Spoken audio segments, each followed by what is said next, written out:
따라해 봅시다. 은혜에 감사할 뿐입니다. 네, 은혜에 감사할 뿐입니다. 여러분 동의하십니까? 하나님의 은혜에 감사할 뿐입니다. 오늘 우리가 추수감사절로 드립니다. 올 한 해를 돌아보면 모든 순간이 감사할 것이 참 많은 것 같습니다. 그래서 우리 가족이라든지 또 우리 자녀들 또 우리 교회를 바라보면서 때를 따라 도우시고 또 은혜를 베푸르신 하나님 앞에 감사와 영광을 올려드리는 예배가 되기를 바랍니다. 해마다 이맘때가 되면 우리는 추수감사절을 지킵니다. 하나님께서 우리 택한 백성들에게 이렇게 추수감사절을 지키라 명령하셨는데 추수감사절을 지키게 하시는 그 이유 중에 하나가 하나님의 은혜를 잊지 말아라. 은혜를 잊어버리지 말고 범사에 감사하며 살아라. 이 감사신앙을 가르쳐주기 위함입니다. 그래서 감사신앙을 보고 싶으신 거예요. 우리가 추수감사절 하면 우리가 모든 것에 감사하며 또 지나온 세월을 감사하며 여기까지 도우신 하나님을 감사하며 신앙을 회복하는 거예요. 감사를 회복하고 우리가 즐거움과 기쁨을 회복하여 하나님 앞에 예배드리는 그런 절기가 추수감사절이죠. 감사는 생각하는 것입니다. 감사는 생각하는 것이고 또 감사는 그 생각하는 것들을 행동으로 나타내는 것입니다. 추수감사 그러면 하나님이 내게 어떤 은혜 주셨을까 생각해 보는 것입니다. 그리고 그 생각에 의해서 우리가 하나님 앞에 감사할 제목들이 생각나게 되면 행동을 통하여 하나님 앞에 감사하는 그런 모습도 필요하죠. 하나님이 베풀으신 은혜들을 생각하고 또 그 은혜에 감사하며 우리가 즐거운 마음으로 오늘 예배를 드렸으면 좋겠습니다. 실제로 우리 어떤 상황, 어떤 문제를 만날지라도 감사하는 신앙이 되어져야 됩니다. 코넬리우스 라이온이라는 사람이 있는데 이 사람은 5년 동안 암투병을 했던 사람입니다. 그래서 암투병하면서 5년이라는 세월을 얼마나 힘겹게 그가 그 질병으로 고통받으면서 살아갔겠습니까? 암투병하는 게 쉬운 게 아니잖아요. 암이 걸려서 그 치료 과정 중에 그 투병한 그 과정이 얼마나 힘든지 우리는 주변에서 가끔 봅니다. 그래서 그 암투병 중에서 이 5년이라는 세월을 암투병했는데 이 사람이 날마다 아침에 눈을 뜨면 제일 먼저 하는 게 감사였어요. 감사합니다. 그래요. 그래서 언제나 일어나면 아침마다 하나님 오늘 좋은 날 주셔서 감사합니다. 이렇게 시작해요. 우리 인간적으로 생각하게 되면 감사할 게 뭐 있을까 싶어요. 그죠? 5년이라는 세월을 암투병하면서 정말 고통 가운데 살아가는 사람인데 뭐가 그렇게 감사할 것이 많아서 눈을 뜰 때마다 매일같이 앞에 하나님 오늘 나에게 좋은 날 주셔서 감사합니다. 이렇게 고백을 하는 거예요. 감사하는 것입니다. 그래서 이 모습을 가만히 누가 많이 지켜보겠어요? 그의 아내가 지켜봅니다. 그 아내가 지켜보면서 당신은 무엇이 그렇게 좋아서 하나님 앞에 감사합니다. 매일같이 이렇게 감사합니까? 이렇게 물었어요. 그때 남편이 내가 하나님 앞에 감사한 이유를 5가지로 이야기했어요. 어떤 이야기냐면 오늘도 나에게 새 날을 주셔서 감사합니다. 나는 새 날을 주신 거 감사한다. 또 하나가 뭐였냐면 아내와 함께 있어서 감사합니다. 그 다음 3번째로 내가 가족을 볼 수 있어서 감사합니다. 또 병마와 싸울 수 있는 나에게 강한 의지를 주셔서 감사합니다. 또한 5번째 그가 감사했던 내용이 주님이 나와 함께 하심을 알기 때문에 감사합니다 라고 이 5가지 감사한 내용을 자기 아내에게 이야기했다는 것입니다. 여러분은 어떻습니까? 이게 어떻게 보면 일상생활에서 감사하는 것인데 암투병하는 입장에서 보게 되면 이런 환자 입장에서 보게 되면 그렇게 그런 부분까지 감사하며 하나님 앞에 나아간다고 하는 게 쉽지는 않죠. 그래서 우리의 감사는 어떤 것인가? 나는 하나님 앞에 살아가면서 무엇으로 감사하고 있는가? 매일매일 우리가 하나님 앞에 하나님의 은혜로 눈을 뜨며 살아가면서 나는 무엇으로 인하여 감사하며 살아가고 있는가? 우리가 한번 나의 모습을 들여다보아야 되겠죠. 그래서 우리가 주변에 보면 내 가족만 봐도 감사할 게 많다는 것입니다. 또 아르투로 토스카닌이라는 사람이 있는데 이 사람은 20세기의 최고의 클래식 음악 지도자였습니다. 그래서 최고의 지도자다 이렇게 평가받는 그런 인물이었습니다. 그런데 본래 이 사람은 첼로 연주자였습니다. 그런데 이 사람에게는 한 가지 참 그 신체적으로 어려움이 있었습니다. 그것은 심한 근시를 가지고 있습니다. 근시가 있었습니다. 그래서 이 연주자로서 악보를 제대로 볼 수가 없는 거예요. 악보가 눈에 들어야 되잖아요. 그죠? 여러분 시력이 좋으시죠? 웬만하면 다 보이시죠? 막 제가 물어봅니다. 시력 좋으시죠? 그래서 웬만한 것이 다 보이시죠? 그러실 거예요. 그래서 우리가 보면서 그런데 나이가 들면서 우리가 자꾸 우리 시력이 떨어지잖아요. 세월이 지나면서 시력이 있게 되면 웬만한 것이가 잘 보이지 않습니다. 젊어서도 우리가 시력 좋을 때 책도 많이 읽어야 되고 시력이 좋을 때 우리가 성경책도 많이 읽어야 됩니다. 왜냐하면 나이를 먹게 되고 시력이 있게 되면 성경을 가까이 하고 싶어도 읽을 수가 없어요. 많은 애로가 생깁니다. 그래서 내가 좀 더 건강할 때 시력 좋을 때 더 여러 좋은 내 마음을 내 생각을 살찌우는 그런 책도 있고 우리가 성경책을 많이 읽어야 됩니다. 그런데 이 사람이 이제 이 원래부터 태생이 아주 시력이 안 좋아요. 그래서 연주자기 때문에 곡을 보면서 쳐야 되는 이 연주를 해야 되는데 이 볼 수가 없어. 악보를 볼 수가 없는 거예요. 그럼 어떻게 해요? 악보를 볼 수 있으면 어떻게 해야 돼요? 연주자가 악보 보지 못하면 어떻게 해야 돼요? 어떻게 해야 돼요? 이걸 통으로 그냥 외워버리는 것밖에 없어요. 그렇죠? 볼 수 없으니까. 어떻게 해서든지 이 악보를 그냥 통으로 통째 외워서 이걸 나의 것을 삼았을 때 연주할 수가 있는 것입니다. 그래서 그는 항상 그 미리 악보들마다 연주할 때마다 이 악보를 외우면서 그가 이 음악을 했습니다. 근데 중년 연주회가 있었는데 그 연주의 그 악단의 지휘자가 갑자기 몸이 아파서 병원에 입원하게 됩니다. 병원에 입원해 버리게 돼요. 그러면 어떻게 돼야 돼요? 이 악단이 연주할 수 있어요, 없어요? 악단을 움직일 수가 없는 거예요. 공연을 할 수가 없는 것입니다. 그래서 그 단원 중에 누군가가 이 연주자를 대신하여 이 악단에 지휘를 해야 되는데 아무도 나설 수가 없는 거예요. 할 수가 없는 거예요. 그런데 여기에서 아주 이 악보를 몽땅 외워버렸다. 시력이 좋지 않아서 악보를 제대로 볼 수 없는 사람이 몽땅 이것을 그냥 암기해버리고 다 이걸 익혀놓은 이 사람이 결국은 이 토스카니가 대신 이 악단의 지휘자가 됩니다. 여러분 이게 우리가 어떻게 보면 자기의 어떤 약점, 단점이라고 할 수 있는 것을 어떻게 해요? 최대로 보내주세요. 평소에는 그가 열심히 악보를 열심히 외우고 준비했다가 결국은 그 사람이 발탁이 되어서 지휘를 하게 됩니다. 그때부터 이 사람이 아주 유명한 세계적인 지휘자로 발돋움하게 됩니다. 그래서 이런 모습을 보는데 이 사람이 나중에 회고록에서 이런 말을 해줍니다. 어떤 이야기냐면 이런 말이었어요. 어려울 때 힘이 되신 하나님 앞에 감사합니다. 좋은 환경이 아니라고 불평하지 말아라 이렇게 이야기합니다. 좋은 환경만이 내게 좋은 결과를 가져오는 것은 아니다. 아담은 에덴 동산과 같은 좋은 환경에서도 타락하지 않았나요? 이렇게 질문합니다. 그러면서 우리의 눈물에 대하여 감사를 드리자.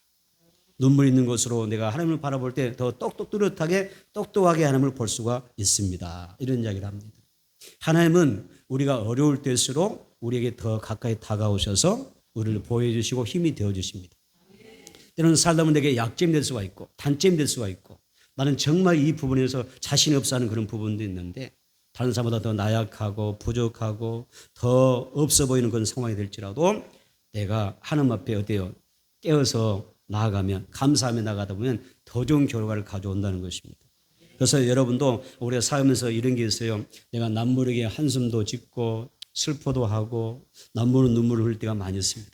그래서 내가 남보다 더 나약함으로 인하여 부족함으로 인하여 다른 사람보다 더 가난함 때문에 흐르는 눈물이 있을 수가 있습니다. 아르투로 토스카니니처럼 하나님은 이렇게 이야기하죠. 그 눈물의 하나님 앞에 감사해라. 그러면 하나님이 반드시 여러분들을 붙잡아 주십니다. 하나님은 우리가 어려울 때일수록 연약할수록 우리가 더 가까이 다가오셔서 우리를 보여주시고 하나님이 힘주셔서 더 잘되게 하십니다. 여러분 믿으셔야 돼요. 어려울수록 어려운 상황에서 하나님 어떻게 하셔요? 더 잘되게 하시는 역사가 있습니다. 할렐루야. 하박국은 의인 이런 하나님 앞에서 신앙수하면서 하박국은 선지자인데 이 선지자가 신앙의 회의를 가질 때가 있었어요. 믿음의 회의가 왔어요. 왜냐하면 의인이 고난을 받는 거예요. 하나님의 택한 백성들이 어려움을 겪고 있는 것입니다. 그런데 오히려 악인들이 형통하고 더 잘 되는 거예요. 하나님의 자녀들이 힘겹고 참 어렵게 고통 가운데 사는데 악인들이 하나님을 거부하는 사람들이 더 막 잘 되고 있는 거예요. 그러니까 하박국이 시험이 왔어요. 여러분도 가끔 그런 게 있잖아요. 아, 우리는 열심히 하나님 믿었는데, 열심히 기도 생활하는데, 열심히 나름대로 주님 앞에 살려고 하는데 왜 나는 이렇게 힘들지? 왜 나에게 어려움이 있지? 그런데 저 사람은 예수도 안 믿지. 저 사람은 다 신앙생활 잘한 것도 아니지. 왜 저 사람 더 잘 되지? 사업도 잘 되고 돈도 잘 벌고 가정도 더 행복한 것 같고 단란한 것 같고 뭐가 더 나아 보이지? 그때 우리가 뭐가 와요? 신앙의 해이가 올 수 있다는 거죠. 하박국이 그런 해이가 왔어요. 그래서 그걸 납득할 수가 없었어요. 왜 하나님 의인이 고통받아야 됩니까? 왜 악인이 형통해야 됩니까? 의인은 저렇게 힘들게 사는데 왜 악인들은 저렇게 그냥 남부럽고 정도로 잘 되어지는 것입니까? 그래서 하나님 앞에 신앙의 회의를 가지면서 하박국 선지자가 하나님 앞에 물었어요. 질문합니다. 뭐라고 이야기하냐면 하나님 앞에 이렇게 질문합니다. 하나님 어찌하여 악인이 의인을 삼켜도 의인을 괴롭혀도 잠잠히 계십니까? 또 이방인이 태간 백성을 저렇게 악한 자들이 태간 백성을 괴롭히는데 하나님 침무하십니까? 이렇게 질문을 합니다. 그렇게 기도를 했어요. 그런데 하나님께서 그 기도에 응답을 주셨습니다. 그때 하나님이 어떤 응답을 주냐면 이렇게 합니다. 환난을 통해 내가 신실한 자와 또 이 윗선 자를 가려내겠다는 겁니다. 환난을 통하여 의인과 악인을 갈라내겠다. 참 신앙과 거짓 신앙을 나누는 것입니다. 환난을 통하여 참 예수 하나님을 믿는 사람과 우상을 믿는 사람을 가려내겠다는 거예요. 환난을 통하여. 그래서 환난이 있다는 것입니다. 그래서 불의한 자가 우리가 악한 자들이 형통하는 것을 보면서 우리가 생각할 때 정말 왜 저렇게 악한 사람이 잘 될까? 우리 가끔 세상을 보면서 그런 사람 있잖아요. 악한데 잘 되고 악한데 뭐가 잘 되어가는 것 같은 사람 있잖아요. 그런데 성경이 이렇게 하죠. 악인이 형통한 것 같지만 결론은 뭐예요? 마지막에는 그는 뭘 봐요? 하나님의 심판을 받게 된다는 거예요. 그러면서 불의한 이 시대에도 이렇게 이야기합니다. 이런 시대에서 너희가 해야 될 게 뭐냐? 오직 의인은 믿음으로 말미암아 살리라. 믿음으로 살라고 이야기하는 것입니다. 여러분 믿음으로 승리하기를 바랍니다.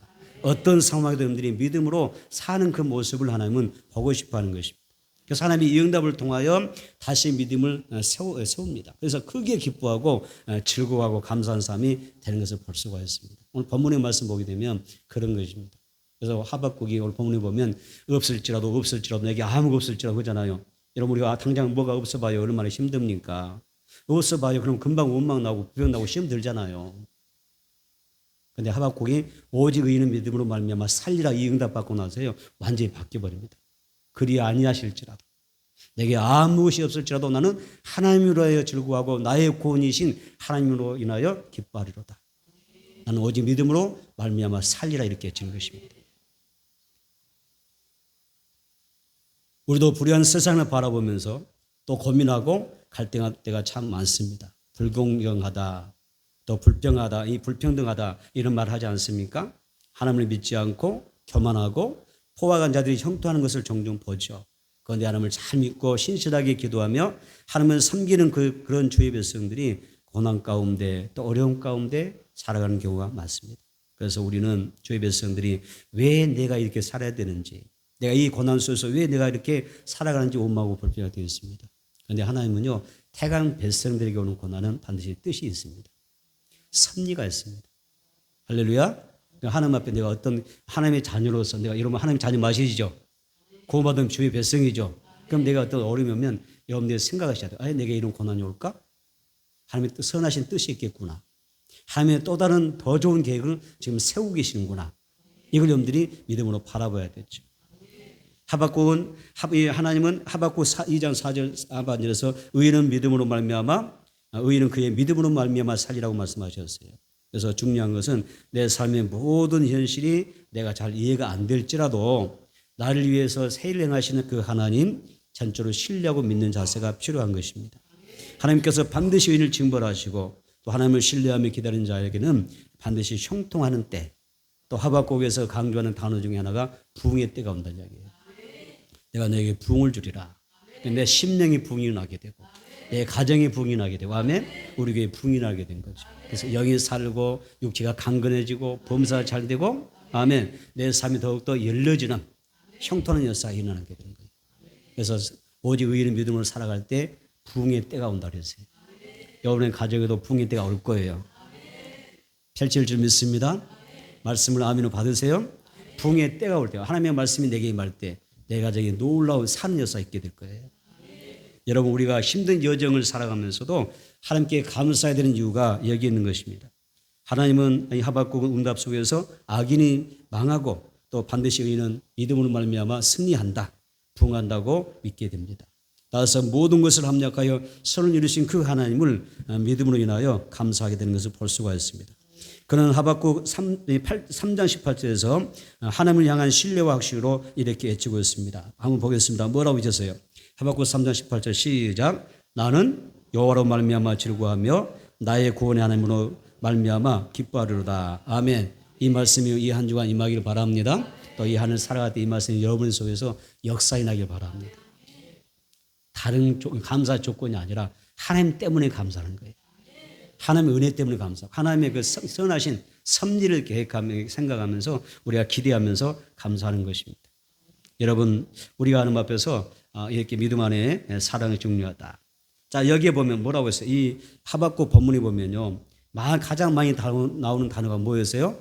아무것도 있어요, 없어요? 없어요. 본문 봐보세요. 없다는 말밖에 없어요. 어때? 있다는 이야기 어떤가요? 아무것도 없어요.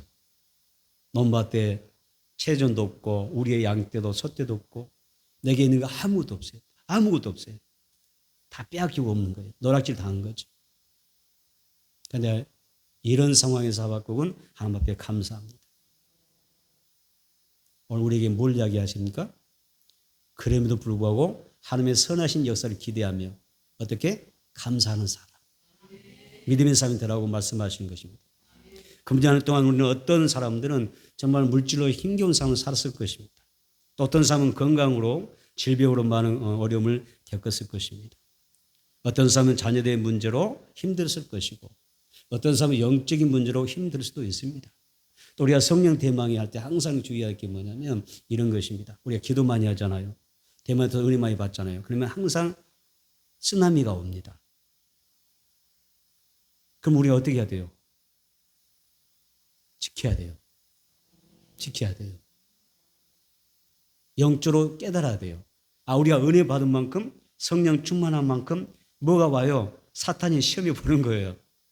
그리고 어떻게든지 그 은혜를 어떻게 하려고? 쏟아 버려야 되거든요. 쏟아 버리려고. 이 사람이 은혜 받고 성령 충만하고 말씀을 충만하면 그 말씀 붙잡고 살아갈 때 하나님이 그 말씀을 써서 일하시잖아요. 역사하시게 되잖아요. 마귀가 가만 두겠어요? 그래서 항상 은혜를 사모하고 은혜 받는 사람들, 우리 모든 손도 마찬가지지만 우리가 항상 더 긴장하고 더 우리가 주의해야 되는 부분이 뭐냐면 은혜 받았을 때 우리는 뭐 성령 대마이지만 다른 게 어쩌면 부흥회를 많이 하잖아요.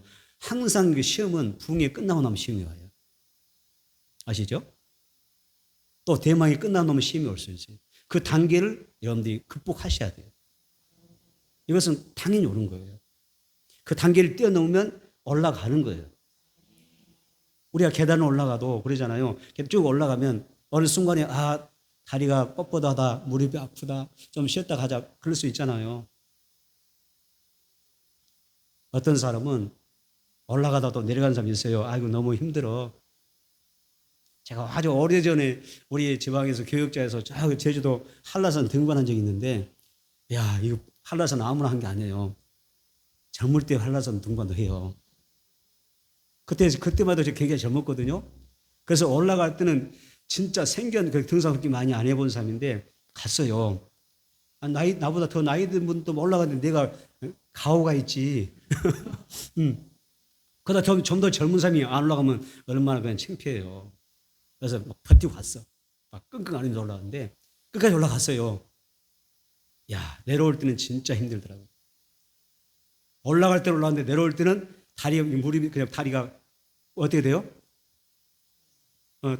부들부들 야들야들해지죠. 이렇게 완전히 다리가 이렇게 힘 빠져가지고 그냥 발이 헛디딘 것 같고 내려오기 더 힘들더라고요. 그래서 저는 한라산 정상 다녀온 사람이에요. 맞지만은 근데 그 가운데 제가 왜냐면 우리 일행 가운데 힘들어서 중간에 내려가는 사람 많이 있었어요. 올라와서 보니까 그곳에 한라산 그 안에 뭐가 있어요? 제일 꼬작이 뭐였어요? 꼬작. 예? 백록담 있나요? 백록담 맞죠? 그거 우리는 지금까지 그 가이드가 하는 이야기가 그렇게 날씨가 좋은 적이 없었대요. 그래서 저는 아주 깔끔하게 진짜 멋있는 아름다운 그걸 보고 왔어요. 내려가는 힘들다, 어렵다 해서 했던 사람, 중간에 포기하고 내려가 버리는 사람들, 중간에 멈춰버리는 사람은요, 어때요? 고생만 새 빠지게, 혀 빠지게 했을 뿐이지 그렇게 아름다운 광경을 볼 수가 없었어요. 신앙도 마찬가지예요. 은혜 받을 때, 하나님 은혜 주실 때, 성령 주실 때 어떻게 해야 돼요? 계속 올라가야 돼요. 하나님이 제일 싫어하는 게 뭔지 아세요? 뭔지 아세요? 뒷걸음질 치는 거예요. 믿음의 태보를 이야기하는 거예요. 하나님이 굉장히 그거 싫어요.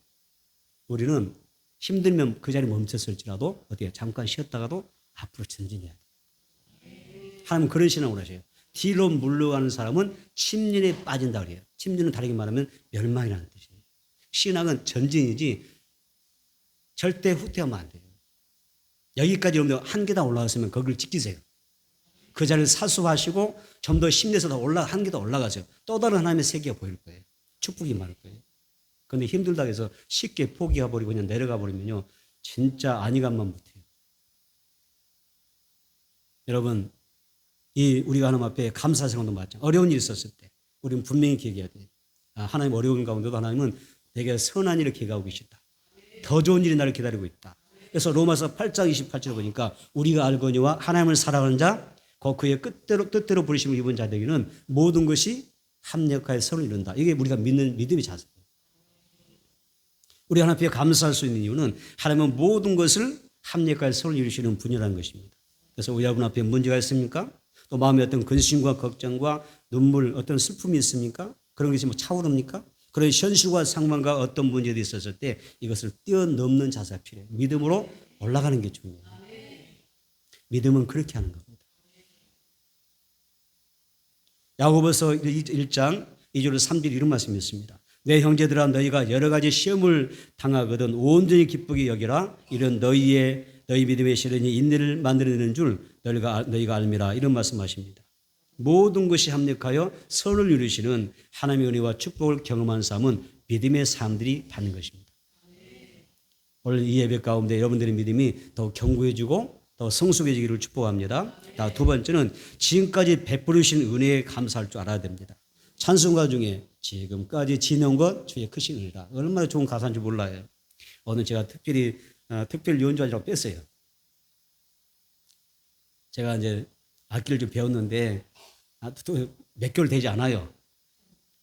아주 초보자가 겁도 없이 오늘 첫 무대를 서서 오늘 추수 감사드리다 보니까 내가 어떻게든지 하나님 앞에 기쁨이 돼야 되겠다. 그런 마음을 해봐야죠. 그래서 첫 무대다 보니까 많이 떨려요. 부들부들 야들어야 되죠. 그러니까 여러분들 어떻게 해야 돼요? 이쁘게 들어줘야 돼요. 이쁘게 들어주시고 함께 찬양하면서 하나님께 영광 드리면 돼요. 그죠? 예.